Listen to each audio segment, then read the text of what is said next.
ba member ba parliament sagala kubalaba ku TV na mawulire nga mwogera eri abantu muli mu kunoonya bululu na buwagizi ate nga mukozesa ensonga gye mwandibadde mutadde mu parliament ne mugisaako obwongo. That is not good. Kati yo yajeewo etteeka mu nsonga y'okuwozesa ba civilian ne yeekwasa engeri kooti gye yayogera ngegamba except in exceptional circumstances. Kakati neebazza ba civilian mwakomeddewo ku exceptional circumstances. Still mugambe ba member ba parliament bajje tubasomese ekyo tugenda kyewala tutya ebiro yekubiweddeyo. Kakati ekitawanya ba NUP kiki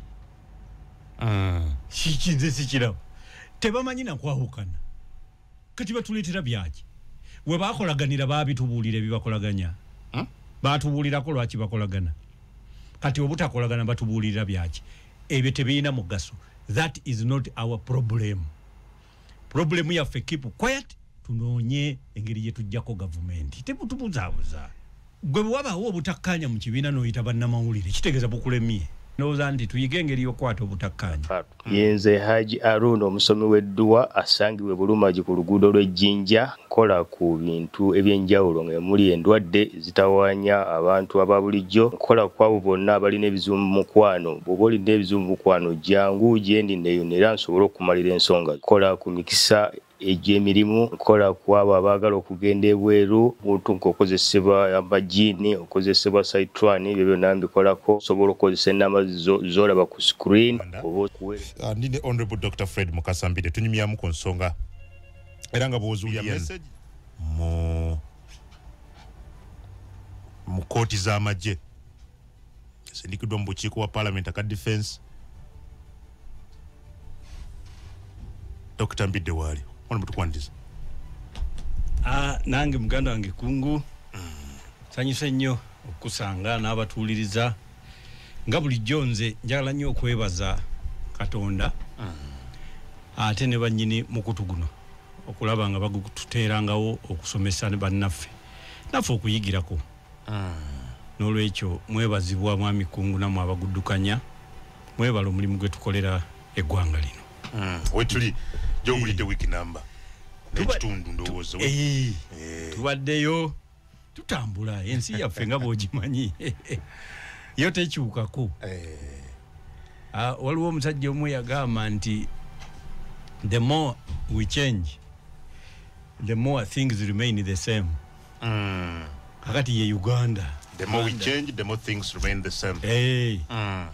Kubanga obweraliikirivu bungi nno kankubuulire. Bw'oba oyagala okumanya eggwanga bwe linaafaanana gye bujja olabira ku balabika okubanga be bajja oddikulembera. Abali ku ludda oluvuganya bonna tusinga nnyo kwogera bikyamu gavumenti byekoze mu kifo ky'okwogera bye twagala okukola ffe bye tuba tututte gavumenti. Era njagala nnyo tufune akaseera kati bannamawulire nammwe Kungu ba analyst abamanyi obulungi omanyi gw'olina oli mugezi si kituufu nti ebibuuzo by'obuuza ansi oba tozimanyi naye waliwo lw'obuuza oyagala kutegeera gw'oyogera naye ddala abitegeera. Kakati bwe muli ku level ey'aba analyst abo Larry King eyakolanga Larry King live ya CNN Andrew Mwenda we yabeereranga ku KFM Andrew Mwenda live naki kakati eyo league gye mutambuliramu. Waliwo abakolanga hard talk ku CNN waliwo n'abalala naye njagala kakati mutandike nga omukulembeze bwajja ayina okwogera byayagala okukola mu gavumenti kubanga osobola okuwakanya omusajja ne mumugirako awo kati mutandikira mudda ku ki twetaaga kubanga bakampeyina abasajja babye eggwanga abasajja bakidde kakati but that is not going to be a governance issue. Tugamba nti gwe bw'obozeeko ogenda kukola ki kubanga campaign gyokola si yakufuuka IGG oba IGP oba DPP kakati go bagenda kulonda kukulembera ezo department za government zijja kuba weziri gwe otegeka kuzijjawo oba kuzirekawo bwoba otegeka zirekawo gwotegeka kukyusa ki gwe government eyereme kuba bwoba yagala kuzijjawo otegeka kuteekawo ki mu kifo kyezo bwoba yagala kuzikyusa biki byagala okyusa kakati ffe tuteekeddwa okutandika kati okwogera bye twagala okukola ensi etandika tulonda nga tesinziira ku byetayagala naye ng'esinziira ku byeyagala ekyo kindeeta ku opinion ginawandise wiiki eno I don't know whether wagisomyeko and mwami Kyagulanyi president wanupu ayogera kino eyali deputy we Mathias Mpuuga ayogera kino nga bonna bakambwe bazibu this seemed to be suicidal and working in favor of the NRM and without a basis omanyi kankubulire mwami Kungu opposition is not disunity abantu amubalowooza nti okubeera n'opposition mu kibiina kitegeeza muli disunite okwawukana mu ndowooza tekitegeeza okuwakanya tekitegeeza kwawukana kati ffe mu DP tulina byesikanya na president wa DP ninga munonyeza bululu nze nkulembedde campaign ninga mwawukana ku bintu bingi ninga tulina byetwawula naye twatesa nitubifunira akasonda ntubisaawo era tugenda bibikulanga okulonda kwa kaggo kubanga kwebyo tetukanya nolwekyo tugenda kubikula obutakanya ng'okulonda kuwedde tubuteeseeko tukanye kakati ekitawaanya ba NUP kiki kiki nze sikirabo tebamanyi nakwawukana tebamanyi nakuwakanya kati walaba mwami Mpuuga kati tamanyi nakuwakanya nga wa NUP kati ngeri gyawakanyamu ate alinga akola ekibiina ekirala eyo si mpakanya eyo njawukana and this kisavinga kakati ne bano nabo bamulwanyisa nga abalwanyisa w'ekibiina ekirala kakati era nabo tebamulwanyisa nga abalwanyisa munnaabwe nabo tebali mu kulwanyisa munnaabwe nabo balinga abalwanyisa ow'ekibiina ekirala kakati awo ekibiina ekiri mu buyinza nekisanyuka kubanga tukikolera awo kibaagala awo gwokimanyi nti okuleeta enjawukana ezo bwe zityo kiyinza n'okusaamu ssente kati bamubikolera ku bwereere katusuubire nti babikolera ku bwereere naye kitandise okubanga tekikyasuubirizibwa nti babikolera ku bwereere naye bamubikolera ku bwereere ekibiina kyagala nabbakolera pate ekya NRM. Yeah, but for them they claim they cannot reconcile no muli wenguzi bamuyita muli wenguzi bo ye definition ye bagamba bwe kituukaawo ku values affe ng'ekibiina awo tetusala kati mwezi of value mulimu value okuwozesa omuntu gumusinga oba agusinge fair hearing fair hearing yes kubanga bwe mubanga muyinamu ne fair hearing as a value kitegeeza nti ebbanga lyonna omuntu akukoze ekisyamu awulirizibwa ogusale olyoka omuwa ekibonerezo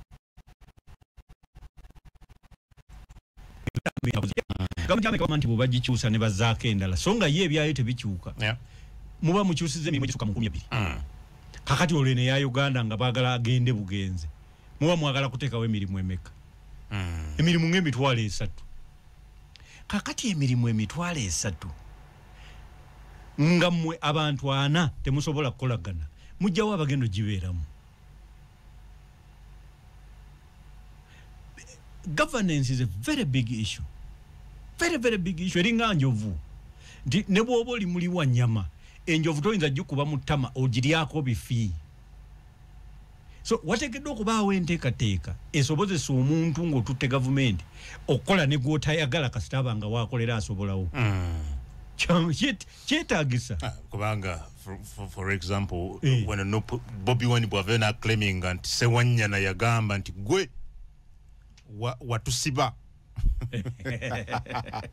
then mwami Mpuuga naye n'abona nti kanibatwala mu kooti clearly kiba kiraga nti these differences are one, they are very serious but number 2 they are irreconcilable ate kakati olaba ebyo bagamba ne bano ne bavayo ne bagamba Mpuuga yatusiba noli namuyita ndangojo ogero kikakase kakati kitegeeza basaza omusango nti President Museveni yetayina musango ojera bandi beba mukolera emirimu gye february yonna badde tumanyi nti President Museveni ye yakola ki yabakwata kati batanso tulaga nti ekibiina kyabwe kyekwata so Bobi Wine kyekola olwo ng'akakasa nti eyali deputy we ye yasiba bano kyexonerating mwami Museveni talina musango era kati ndowooza ayinza n'ogenda mu bazungu n'agati bannaye mulaba kati ogwo baagumujje baali bampaayiriza baabano beekwata gwamaze dde okusinga Mpuuga kati President Museveni ye atambula nga malayika so n'olwekyo tuve mu bintu so bazannyira mu butego bazannyira mu butego bwa NRM. Let me tell you omanyi mu ggwanga lino tuzannya ekimala nga nange sejjeemu kakati waliwo a critical divide between the intellectual community ne community eyabalala the non-intellectual the proletariat ye ina full force kati tekyayagala kuwuliriza intellectual community etandise okuwummula katubaleke tulabe banaabikola naye kakati omuntu abonaabona ye muntu wa wansi atamanyi kigenda mu maaso. President Museveni ye kyeyakoze yalese Kampala nga mulimu abaasibagana ono yasibula kakati ye ajja genda okuva eyo nga bamulangirira nti yasinze ng'era tuddamu okunyonyola lwaki yasinze kakati laba etteeka liri mu palamenti ate ababaka bali mu kusomesa bantu abataateese bali ku buli radio buli TV badduka kakati lugamba waliwo ebizibu nze byendaba nga kati ffe tubyereetera bwe mulemu okukolagana mu kibiina ekimu ekyo no kiggwa ne mulemu okukolagana n'ebibiina ebirala bwe muli ku ludda oluvuganya in fact ne mufuuka abalamuzi abasala oba ddala kino ekibiina ekiri ku ludda oluvuganya ddala kivuganya oba tekivuganya olw'okuba kirabika ng'ekitavuganya tetujja kukolagana nakyo naye nga jjukira kirowoozebwa nti obululu bwe mwafuna si bwe bwasinga obungi kitegeeza gw'obeera olina kwagala kunoonya bululu kugattako era nga mu bululu bw'oweetaaga buli eyalonda Museveni omwetaaga alonde ggwe kakati tulina obuzibu bw'abanga eyalonda Museveni oyagala alonde ggwe nga toyagala kwogera nawa NRM olwobaani abalonda Museveni era bw'obanga toyagala kukolagana nabo balonde ggwe kati obululu obunaasinga obungi ogenda bujjawa kakati tuli mu byakuzannya kyenakugamba nti kuba kugamba banno mutuulaawo nzija ngenze kubaleetera mazzi mu kiseero nabo ne batuulaawo bagalinde kikyamu so nsaasira nnyo abatuwuliriza ne public kubanga bambi kyemulinda si kyetuleeta nze nasalawo mwami kungu kwogera mazima. You are the alternative. We expect something better. Yes, tulina okuyiga ekisooka tufune obutakkaanya ate twewalire ddala obwogera nga abantu basatu bawulira tutandike kubwogereranga munda paka lwe tubutuuka ku kinyusi. Well, for the case of Honorable Mpuuga bagamba baamuyita ne boogera naye ne beerema era kyandikomye eyo ekyali zeeno ate kati kino nayo ki kubanga gwe toyina poliisi tobitutte mwayigigi tebakolangako lipooti ne bagitwala ku poliisi tebagendangako ne bakola statement ku CPS tebagendangako ne bagamba nti eno lipooti ya NUPS wayigigi egamba nti Mpuuga yabba kati ffe mutugamba tumukole ki tumukube mob justice mumala budde ku bintu ebitalina makulu so nga tusobola okukola ebintu ebirina amakulu ne tugenda maaso. Nze bwe ndowooza nze siri mu kugamba nti yabba oba teyabba kubanga naye mwami Mpuuga tayinza kunnyonnyola lwaki awatali malwaliro beegabira miliyoni 5 ekyo nakyo si kyamagezi.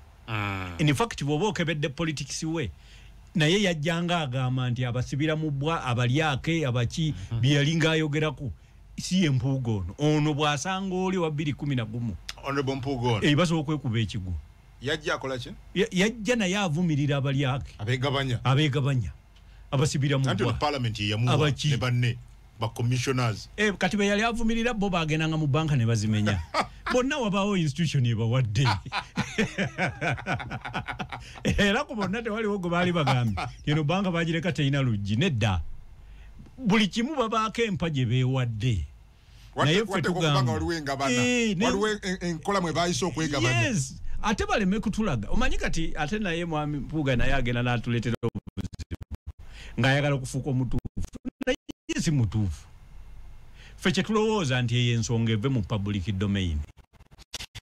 Bajekolere kutukole ku bikulu. Is that opportunity still there? Tukyasobola okulaba mwami Kyagulanyi ne bane bakulira NUP nga batudde deputy president waabwe kati for the good of the opposition kulobulungi bw'abannaffe n'abatuwagira ku ndoluvuganya government twogere ku nsonga zaffe zino nga tuli eno ziggwe kive mu ddiiro focus tugize ku mwami Museveni. Kati lwaki nsonga oba tebakolagana si ensonga bituleetera mu public si nsonga si buli muntu nti akolagana ne munne. Kati goloza mu DP fena tukolagana eriyo abantu nga sirina simu ye ninga tuli mu DP muyinza n'okubanga muyombye ne honorable Mawe eyo gye mubadde naye tobireeta eno mu bantu. Kati batuleetera byaki we bakolaganira baabitubuulira ebibakolaganya baatubuulirako lwaki bakolagana kati obutakolagana batubuulirira byaki ebyo tebirina mugaso. That is not our problem. Problem yaffe keep quiet tunoonye engeri gye tujjako gavumenti tebutubuzaabuza. Mwami Kungo kolagana kwa mwami Mpuuga ne Kyagulanyi si ensonga enkulu tebirina mugaso kubonna tekuliko ayina bantu mu kasero bagenda kulonda tikuli twagala babisirikire yensonga enkulu babijje mu public domain babisirike tebekubira masimu naye tunoonye enteekateeka y'okunoonya obuwagizi tujje ku gavumenti. Well, njaga tumalize ku nsonga eyo. So n'olwekyo njagala bannange abatuwuliriza mbalageko bwe tubanga ddala twagala kutwala buyinza omanyi bagamba nti however much you win your actions should be determined by the actions of your opponent. Ne bw'obanga mulimu gwe olowooza nti oli muwanguzi wa kitalo ebikolwa byo fuba nnyo okulaba nga bisinziira ku bikolwa byoyo gw'owakana naye. Obeera obuuza abikola atya. Bw'obanga era bw'oba ne bw'oba otegeka ttiimu ya mupiira bw'oba obalaani gwe muteeka ku 7-11 nanyatta obeera olina okubala 5 wabali oba okitegeera mulina okubala amaanyi gaabwe galiwa obulafu bwabwe buliwa. Yes. Kakati President Museveni njagala nkuweeyo enjawukana nga 16 ze yakakolako ng'ogyeko enjawukana ey'amaanyi eyaddala nga yakatwala obukulembeze obutakkanya bwe bujja obutakkanya bwe bujja abukwata atya. Is it necessary for them to know? It is very necessary. Gwe bwabaawo obutakkanya mu kibiina n'oyita bannamawulire kitegeeza bukulemye. Bannamawulire bo tebasala musango bo babikasuka mu bantu. Kakati abantu be bantu abalowooza nti bwe tubeera wano katugeze mwami Kungu oli wa NRM nze ndi wa DP bo balowooza bwe tuba ku leediyo wano nga tuwakanya ne bwe tufuluma tuba tekubuzaganya era bosobola okumaliriza nga ku kyalo kuliko abalwanaganye musajja waffe yabadde omutuufu mwetemwina kye mutugamba kakati omukulembeze weewala nnyo okusindika embeera eyo mu bantu abawagizi. President Museveni waliwo ebikolebwa nga bikolebwa mu famire ye nga takkanya nabyo ne muvaamu omwana n'anoonya obululu naye nga tayagala abe ng'ayagala kubeera president akikola atya okumujja mu bululu ogenda okulaba amugjeeko ababadde babunoonya naye yennyini n'amuwummuza mu magye n'amuteeka mu magye agalimu lo andiki akalimu oda ya mukulu addemu okuba saluti ajeewo contradiction agijjeewo kakati ekyo ako kakodyo kamu olina okumanya nsobola kukola ntya. President Museveni yalina obutakkaanya omujaasi yavaayo n'ayogera ku maleediyo ag'amaanyi tumukunde Sejjusa ne boogera ebigambo biyitirivu nnyo. David Pulukol n'asooka n'abakwata n'abassa mu kooti maasho. Sejjusa ye yadduka bana babiri n'abassa mu kooti maasho. Kakati bw'abateeka mu kooti maasho teyayitako bannamawulire kutunnyonnyola. Ye President Museveni kyakola akwata omuntu n'amussa mu kooti maasho bwe kiba kyetaagisa okunnyonnyola abamuzaala ne ku kyalo gy'ava n'abayita n'abannyonnyola bwe yali agenda kusiba Dr. Besigye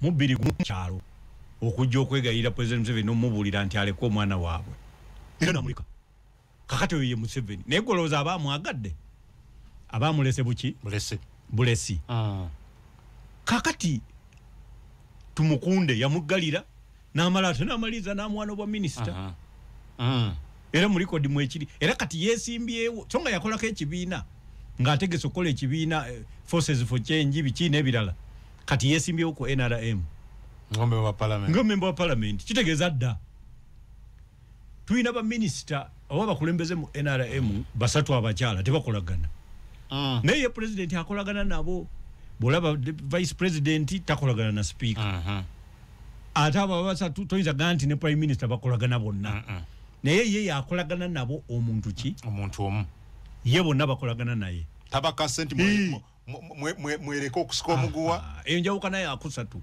tebimukwatako yayagala bakole yes kakati tuyina Hillary Onek takwatagana na prime minister biri mu lwatu naye bonna bate bakolagana naye olina okweteeka mu mbeera gwe nga president w'ekibiina nti abantu tebajja kukolagana naye bawaaba wuwo buli omu ajja n'awaaba kye baamukoze ewuwo nawulira naye gwe bw'ovaayo n'oyogera ne bannamawulire ng'olina gw'olwana naye ng'ate gw'omukulembera kati kiina kye kiba kitandise okukuleetako nga gwe omuki omuntu twalina wano Kayihura nga takolagana na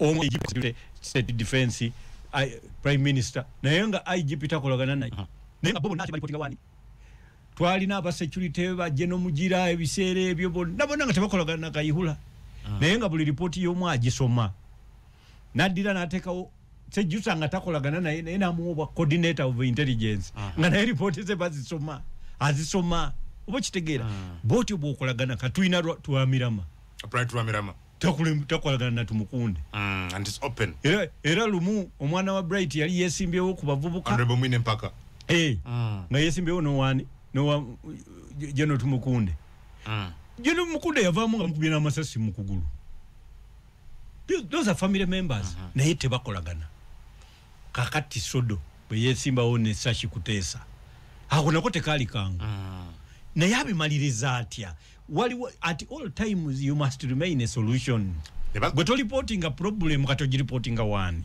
nga gweri kwasembayo ate basigala nga bali mu kibiina mwe bali teri alowooza ku kyakufuluma so Bukenya nembabazi babazi yabayo nga vice president na manya Bukenya nagamba mu kibiina muno mulimu ba mafia kakati nakatatu wanga list zijokidde ba mafia njagala okutegeeza ebyo nabyo byonna bayawukananga naye ye Museveni bakola naye kakati president Museveni oyo yasibako muhwezi nasiba mukula nasiba Kuteesa nti baali esente za Kyoga kati bonna bakola naye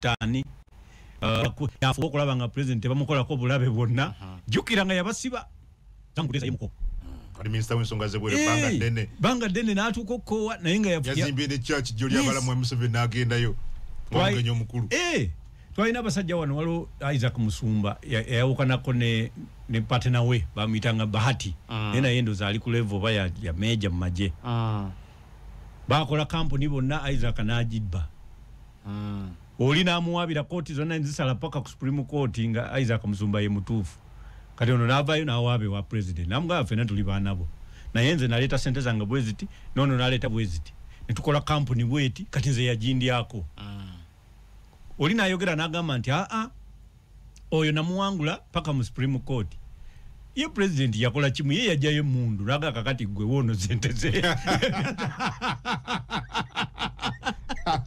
emuddiza ebintu byakati gwe tokimanyi nti nowatwala sente zoono nti nkimanyi kakati atebyakoze nze wano naleka kooti wano zitunula neŋŋenda ene mundu eno nereeta emirembe wano yasikayo mundu ateeka ku mmeeza ate ngena bakuba kakati oli n'alyoka asasula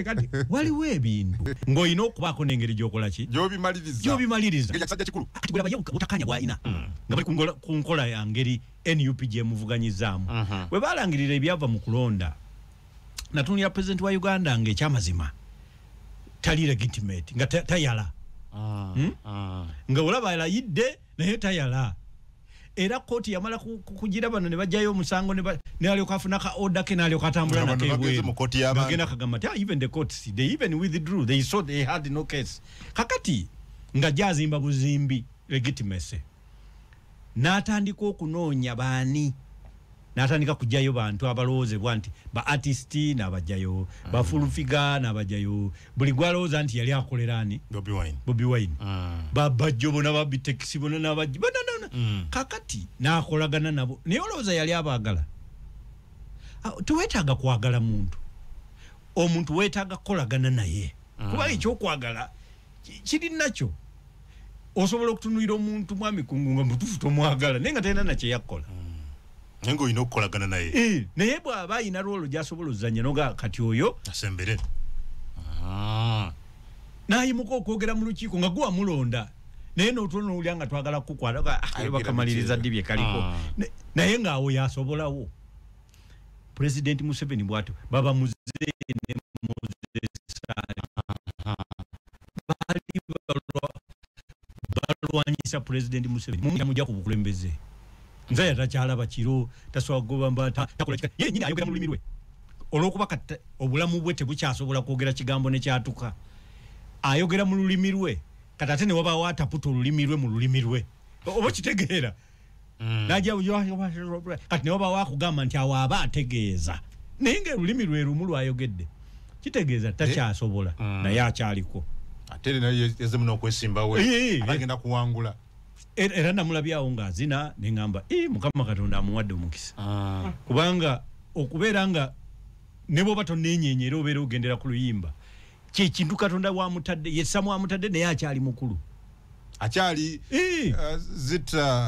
Deputy Prime Minister first deputy forever and for life yes and lead of government business that also maybe it's actually very interesting because ekino kina kikyogera ku mwami Museveni oba basayininga ndagaano ki oba yamugamba nti nze okuva ku kyoba first deputy prime minister nga naawe ovudde wano if that is the case then kiraga mwami Museveni okubeera nti muntu wanjawulo nnyo nti osobola okukuuma endagaano yo to that extent era muzimu ku byakanyizibwako mwalimu okumufuula jeno era paka lwe bakimufuula yali akyakomplaininga ekiseera bwe twabeera kwero DC ne Moses Ali yali kwero DC kuba ekyo ekisanja yali agudde akalulu n'agamba nti namusinkanye ejjo ng'atunyumiza kuba twaliyo eyo ne mubuuza nti ani nti President Museveni nti n'omunyonyola ne mugamba nti kati olaba twakkaanya mu bye twakkaanya temubeeranga mu bya bululu naye nze bwe naggwa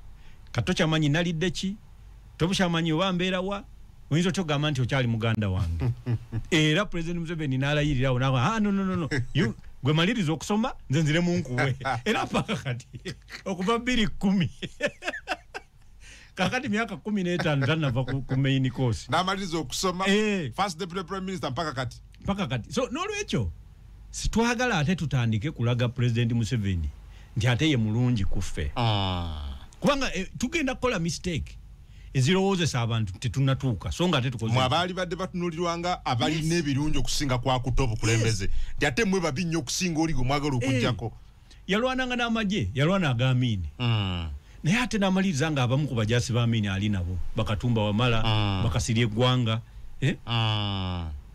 yalwanaganako n'aba UPC n'aba DP n'amaliriza nga ate ali nabo kubanga kati UPC ogenda okulaba gavumenti ye yonna first line up yonna yali UPC kati abaliko line up eziriko bato tebabimanyaako ebya UPC abamu kakati bwokebera FDC okuva ddala ku mwaka 2021 ng'ekyali reform agenda paka kati ojja kugenda okulaba nga first line up kati ali nayo Bamatembe ne Matembe yakolako naye era wa minister yakolako naye nga ethics minister era kati era tasobola Matembe kunsomesa namugamba ko lumu ku front line namugamba unamira Matembe gotosa kunsomesa ngeri ki yakunyigira President Museveni. Kubanga simanyi bulungi bye nnina okusinziirako okumuwakanya. How much of that did you contribute? Kubanga wabeera naye.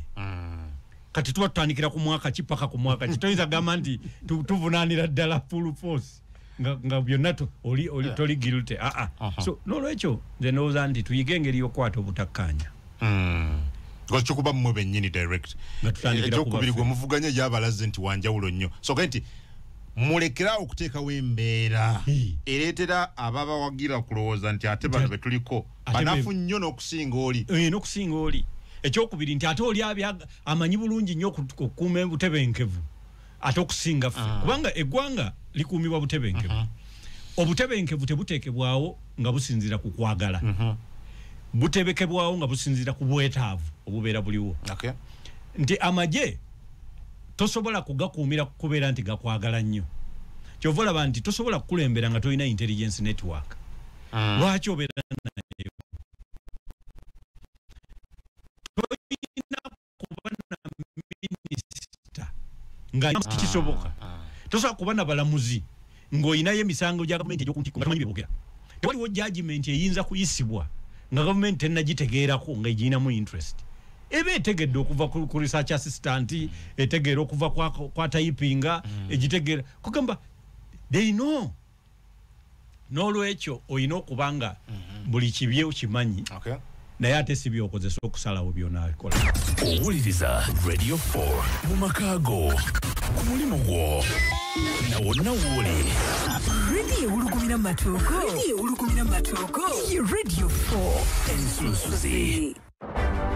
Kale ku Radio 4, Radio 7 ne Radio 8 nze Adam Kongo dakiika 15 zokka zakera ku ssaawa 2 ezakawungezi koonako olwaleero. Honorable Dr. Fred Mukasa Mbite gwe tuli naye.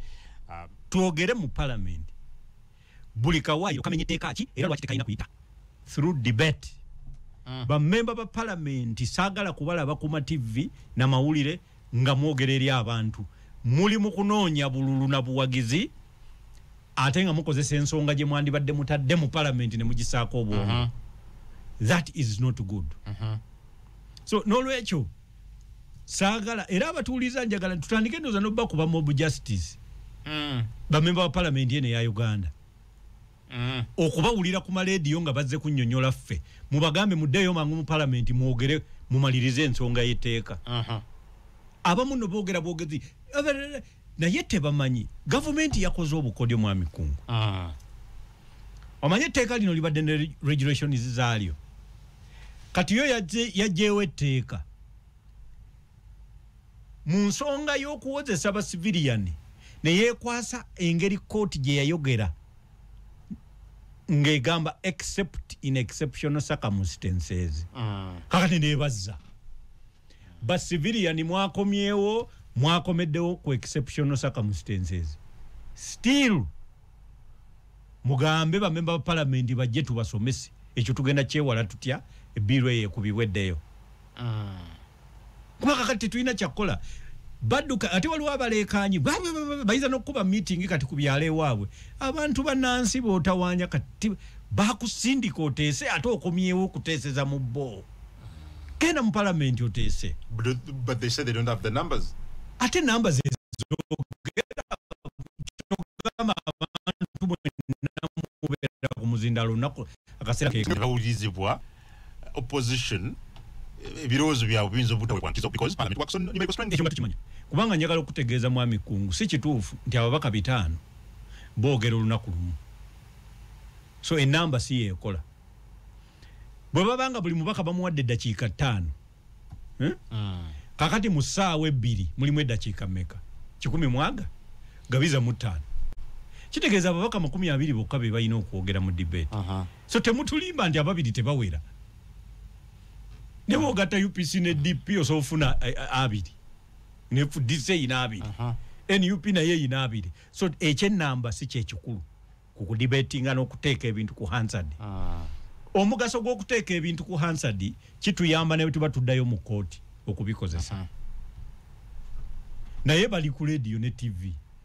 Kyovola batebafaayo na kunoonyereza biki bye balina kwogera kuba bamanyi mu parliament tebajja kwogera. Yes, doctor. Otubulidde side ya government, but what about side yammwe? ekisokera ddala ffe tulowooza nti gavumenti teyatudde mukisa kukola kooti ze yayita advisory orders. Kooti kyeyayogera kyeyawa amagezi gavumenti kyeyandikoze. Kooti yo yagamba nti singa kibadde kisoboka gavumenti eno yandifudde General Court Martial nga Court Martial Division of the High Court. Tinga bwe tulaba Criminal Division, Family Division, International Crimes Court Division, neno yandibadde General Court Martial Division of the High Court. Nga amateeka agateekawo obula ekitongole ekyo geego genyini agateekawo amakooti. Wanga yemu ku nsala musango ze gwatunulako. Nti eno kooti ebeere ng'eteekeddwawo wansi wa ssemateeka wa Uganda. Nga bwe tulina Family Division? Nga bwe tulina Family Division. Bwe tulina Anti-Corruption Division. Nga bwe tulina International Crimes Division. Tulina Civil. Bwe twandibadde ne General oba Court Martial Division. Kati nga n'obulamuzi nabwo bwennyini buteekebwawo mu nkola ey'abantu abali qualified. So ekyo gavumenti yakizimudde teyakikoze. Naye yo kye yakoze ate kuddira nti kale abalamuzi ba kooti eno babeere nga bali ku level ya judge of the High Court. Nti era nga High Command yebalonda naye with the consultation with the Judicial Service Commission. Era ne bagamba nti appeals ezivaawo zigende mu Court of Appeal. Kakati bayina engeri gye baddidde. Ne baddira rules oba regulations ezibadde eza kooti eyo ze bafudde kati biiru. So abagenda okudibetinga biiru eyo mugyetegereze nga musinziira ku nsala ya kooti ne ku musango gwa Human Rights Initiative and others versus Attorney General ogwagamba nti tewali muntu akkirizibwa kukola tteeka nga ligenderedde okusazaamu ensala ya kooti kyeba yalagidde. So n'olwekyo okukomyawo ba civilian kigenderedde okutyoboola ensala eya kooti. Weewaawo ba civilian okubaleeta babagambye nti babaleeteddemu exceptional circumstances. One, exceptional circumstances zirina okuba described oba defined. Mu section 2 oba interpretation section eyatteeka eryo. Kakati kitegeeza musango kyo ogambye gwani? Foundation for Human Rights Initiative. Uganda Human Rights Network. And those are Uganda Human Rights Network and others versus Attorney General. Citation sijina mutwe. Naye nga gwe musango gwe balina okugoberera. Gwaleeta decision yeyo. Egamba nti ekyamazima gwe mwaka ki? 20 decision yali etya? Decision ngegamba nti Parliament tekirizibwa kukola tteeka nga ligenderedde okusazaamu ensala ya kooti. Okay. So n'olwekyo oba 2013 20 something okuva ku 13 paka ku 15 naye ndoza 2013. So n'olwekyo eyo ensala yeetaaga ensala yennyini ya Court of Appeal.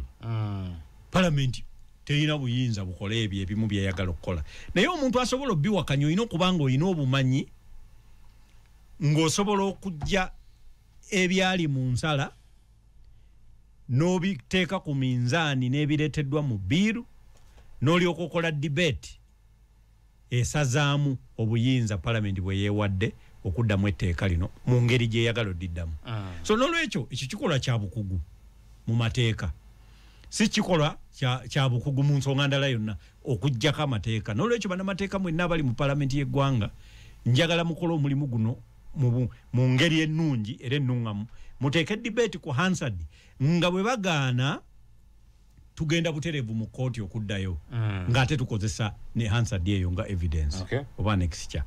So n'olwekyo saagala mudde ku ma TV na radio read bagende basome judgment basome authority eno ne authorities endala ate bwe bamala batuuke basome biiru batunulire schedule eyo clause number 82 schedule eyo 7A ne 7B ezitaddewo military stores zitaddewo ne kawunda suuti baziganye zitadde kugamba nga bakusanga nabyo gwe bakuwozesa mu koti masho njagala bagitunuulire nga batunulira n'akawaayiro namba 210 akawa parliament akasemateeka akawa parliament obuyinza obukola etteeka erifuga amagye